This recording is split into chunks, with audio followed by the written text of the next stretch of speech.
These aren't police officers that are investigating, but how do our lawmakers do that? I mean, I'm not exactly sure how they, can go about conducting their investigation. But I mean, you look at statements that were made by the individual participants in the rally. You look at, the former president, the things that he said, his supporters that day said. You look at the activities of the crowd, and then you look at what they did when they left that rally, where they went. Were they directed by the former president? And then look at, what the former president did in the aftermath of the events of that day, the statements that he's made, not just on January 6th, 7th, and 8th, but look at the things that he continues to say to this day, describing it or mischaracterizing it as a love fest between law enforcement officers and insurrectionists. Look at what other members of this party who support the former president, some of whom have perpetrated the belief that the former president had the election stolen and that he is still the president. Think about the things that they say, the way they mischaracterize the events of that day, describing it as a normal tour of the Capitol. What about this? The new talking point, Mike, is that it's just a couple hundred people. Every time I hear that now, because I've been hearing that recently, it's like, what does it matter if it's 100, 200, 300, 1,000? The events still happen. The thing still happened. The injuries happened. There's an officer who is dead. I mean, what is that? What do you think when you hear them say, "Oh, it's just a couple hundred people"?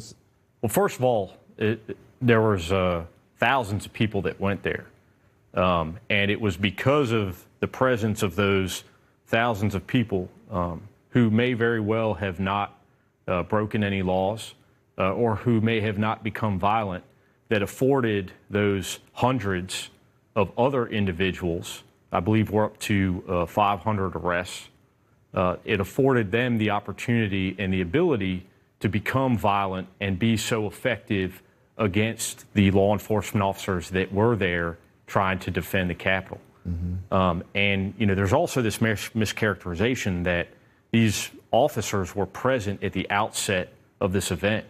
Most of the officers, my department, was not present at the outset of this event, not on Capitol Complex. Mm-hmm. We responded there after the police lines had already been breached. Do you want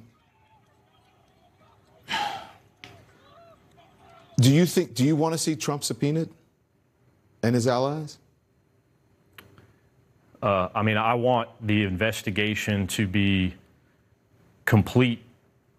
And as part of that, I do believe that the former president has some questions to answer. When I was listening today to Adam Kinzinger, he asked about weapons, and a lot of people left and went back to wherever they lived, and so didn't have the opportunity. I don't think you got a chance to answer that question, if I recall correctly. Can you say that they weren't carrying? And I don't mean because I think flagpoles and everyone explained that there were things that they used as weapons. It wasn't necessarily firearms. But do we know that for sure, that there weren't firearms there? So Congressman Raskin did actually ask a question about firearms. While I actually did not participate in the recovery of any firearms that day, I've spoken to numerous officers, law enforcement officers, who did participate in the recovery of firearms, not only on January 6th from individuals at the Capitol complex, but also in the recovery of firearms and arrests of individuals who were at that rally outside of the White House in the hours just prior to the attack on the Capitol, as well as arrests and seizures of weapons in the days immediately preceding the January 6th insurrection in Washington, D.C., from individuals believed to have been in Washington to attend the January 6th rally and then later insurrection. Yeah. So yes, there were firearms recovered in conjunction with the January 6th insurrection.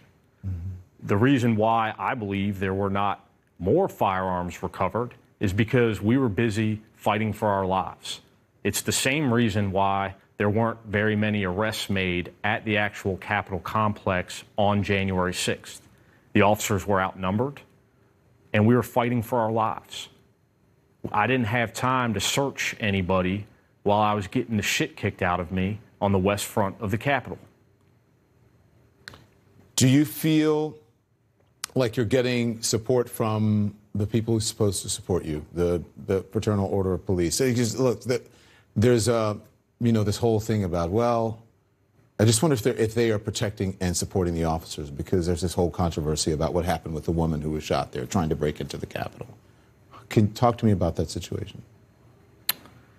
So the short answer to that, at least with my case and with the case of officers who I've spoken with, mostly police officers from my department, is no.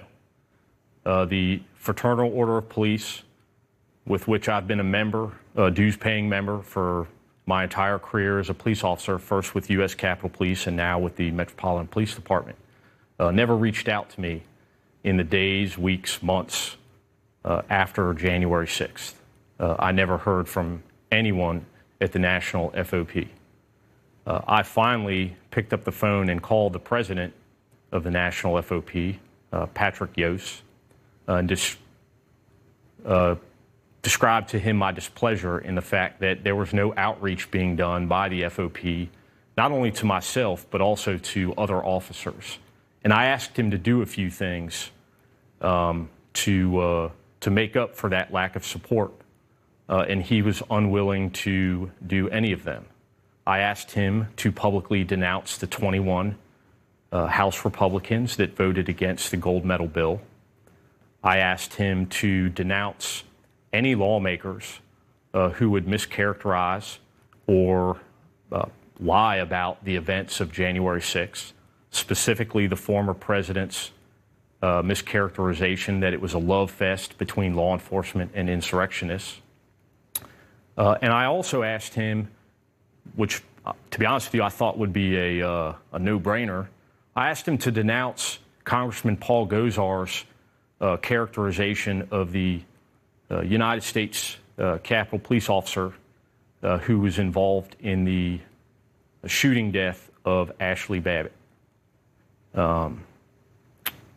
The Department of Justice had conducted and concluded their investigation into the shooting and deemed that that officer was justified.